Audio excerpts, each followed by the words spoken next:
They won't say it. They may never say it.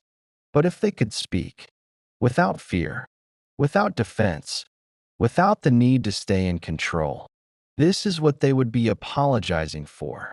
They would start quietly, not dramatically, not emotionally, because big emotions were never their language. They would say they didn't know how much you were carrying, not because you hid it, but because they didn't look long enough. They would admit they mistook your patience for permanence. They thought your staying meant you weren't hurting. They thought your understanding meant you didn't need much. They were wrong. They would apologize for the pauses, the unanswered messages, the delayed responses, the emotional lag that left you filling in gaps they didn't even notice. They didn't mean to create distance. They just didn't know how to stay present without feeling overwhelmed. They would say they never planned to hurt you, but intention didn't protect you from impact. They would apologize for making you feel like you were asking for too much when all you wanted was consistency. They would admit they felt safest when you were giving more than they were, because it meant they didn't have to stretch. They would say they didn't know how to meet you without losing themselves, so they chose distance instead of learning closeness.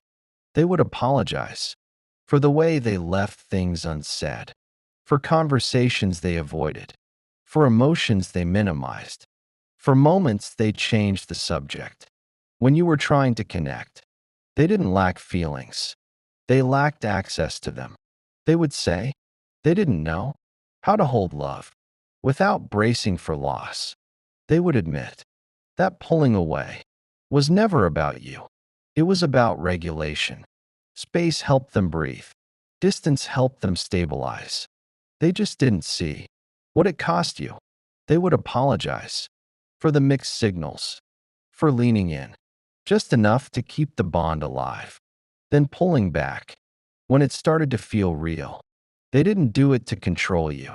They did it because closeness triggered fear they didn't know how to name. They would say they saw your effort.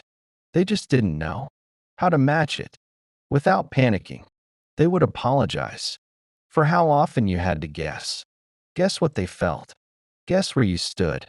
Guess whether you mattered. They didn't realize certainty was what you needed most. They would say they admired your emotional depth, but didn't know how to step into it without drowning. They would apologize for making you feel lonely while being with them. They didn't understand that emotional absence hurts more than physical distance. They would admit they relied on your steadiness more than they ever said, your calm, your reassurance, your willingness to wait. They would say they didn't know you were regulating them while you were dysregulating yourself. They would apologize for assuming love could be put on pause without consequences. They truly believed they could return when they felt ready. They didn't realize waiting has a cost. They would say they never thanked you for how much space you gave or acknowledged how hard it was for you to keep giving it. They would apologize for how quiet the ending felt, not because it didn't matter, but because endings were easier than explanations. They would admit they didn't know how to say goodbye without collapsing emotionally. They would say they noticed your shift before you left, your voice changing, your questions stopping, your energy pulling inward. They just didn't know how to stop it. They would apologize for letting you reach clarity alone. They would say they didn't realize how much you were hoping they would finally choose presence. They would admit they saw your strength, but underestimated your limits. They would apologize for making you feel like love had to be earned instead of shared. They would say they never meant for you to feel disposable. They just didn't know how to hold on without feeling trapped. They would admit they learned too late that emotional safety is built, not assumed. They would apologize for not learning sooner. And if they were honest, really honest, they would say, you changed them, not because you stayed, but because you eventually didn't. They would say, losing access to you taught them more than keeping you ever did. They would apologize for realizing your value after you stopped waiting. But they wouldn't say this out loud because apologies require vulnerability, and vulnerability was the one language they never learned to speak. If they kept speaking, the apology would deepen. It would move past behavior and into awareness, the kind that comes after the loss has settled. They would say they didn't understand how much emotional labor you were doing in silence, holding the connection together, softening moments, translating distance into hope. They thought love was still intact as long as no one was yelling. They would admit they confused calm with compatibility. They didn't realize your calm came from effort, not ease. They would apologize for how often you adjusted to keep things stable, lowering expectations, timing your needs, choosing patience over expression. They didn't notice how often you swallowed words to keep the peace. They would say they felt pressure they couldn't name, not pressure from you, pressure from intimacy, from being seen, from being relied on, from knowing their presence mattered. They didn't know how to hold that weight. They would apologize for mistaking independence for strength when it was actually protection. They would admit they didn't know how to be needed without feeling exposed. They would say they admired your openness, but didn't trust it because closeness felt unpredictable to them. They would apologize for pulling away right when things felt safest to you, not because you did something wrong, but because safety made their defenses unnecessary. And unnecessary defenses feel terrifying to someone who built their life on them. They would say they didn't know how to receive love without preparing to lose it. They would apologize for leaving you in emotional limbo, not fully in, not fully out, a space that drained you while preserving their comfort. They didn't understand that ambiguity is not neutral. It's painful. They would admit they used distance to regulate their nervous system. Space calmed them. Silence grounded them. Withdrawal stabilized them. They didn't see that every time they withdrew, you had to work harder to stay okay. They would apologize for assuming you were resilient enough to absorb that imbalance. They would say they didn't realize how deeply you wanted reassurance, not dramatic reassurance, not constant validation, just consistency, presence, follow through. They would apologize for giving you affection without reliability. They would admit they feared dependence, not yours, their own. They worried that needing you meant losing themselves, so they stayed half present, close enough to feel connected, far enough to feel safe. They would apologize for how confusing that was. They would say they didn't know how to let you in without feeling invaded. They would admit they learned early that closeness comes with cost, so they learned to keep exits available. They would apologize for always keeping one foot out. They would say they didn't know how to trust someone who didn't demand anything, because in their world, love always required sacrifice, and your steadiness felt unfamiliar. They would apologize for interpreting your emotional availability as pressure instead of generosity. They would admit they didn't understand why you needed emotional clarity, because uncertainty felt normal to them. They would say They didn't realize how much anxiety they created by staying vague. They would apologize for making you feel like you had to earn security. They would say they weren't trying to keep you small. They just didn't know how to expand. They would admit they mistook their discomfort for incompatibility. They would apologize for not questioning that assumption sooner. They would say they didn't know how to talk about fear without sounding weak. They would admit they didn't know how to stay. Once emotions became real, they would apologize for leaving before you asked them to. They would say they didn't realize how deeply you were invested until you stopped investing. They would admit they noticed the shift, but hoped it would pass. They would apologize for not responding when you pulled back. They would say they thought silence would reset the connection. They didn't realize silence was teaching you how to live without them. They would admit they didn't know that waiting has a breaking point. They would apologize for how long it took to understand that love isn't proven by endurance. They would say they didn't know how to show up without being asked. They would admit they relied on your emotional leadership. They would apologize for letting you do the work they were avoiding. They would say they didn't realize you were slowly detaching to protect yourself. They would admit they mistook your quiet for contentment. They would apologize for learning too late that love requires participation. And if they were still speaking, their voice would soften here. They would say, they see now that you weren't asking for perfection. You were asking to be met. If they kept going, this is where the apology would stop circling the past and start confronting consequence. They would say they didn't understand what it meant to lose emotional access to you. Until it happened, they thought love ended loudly. Arguments, ultimatums, explosions. They didn't know it could end quietly. Through self-respect, they would apologize for assuming your patience had no limit.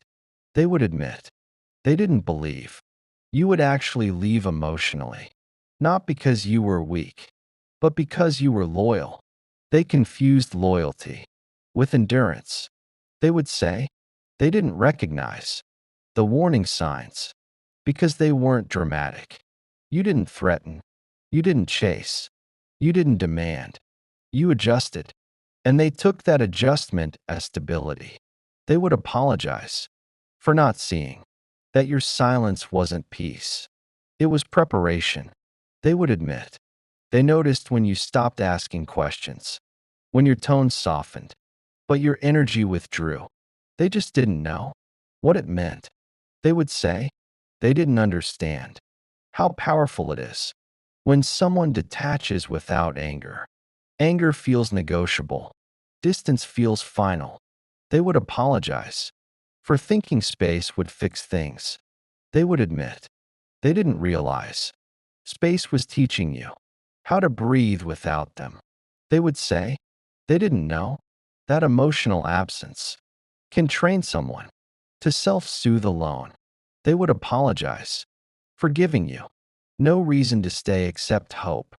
They would admit they felt safer when you were unsure because uncertainty kept the power balanced.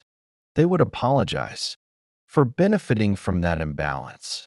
They would say they didn't know what it would feel like to be on the other side of emotional unavailability, to reach for someone and feel nothing come back. They would admit the emptiness surprised them. They would apologize for assuming they could return when they felt ready. They would say they didn't realize readiness arrives too late when presence is delayed. They would admit they underestimated how deeply you were bonding.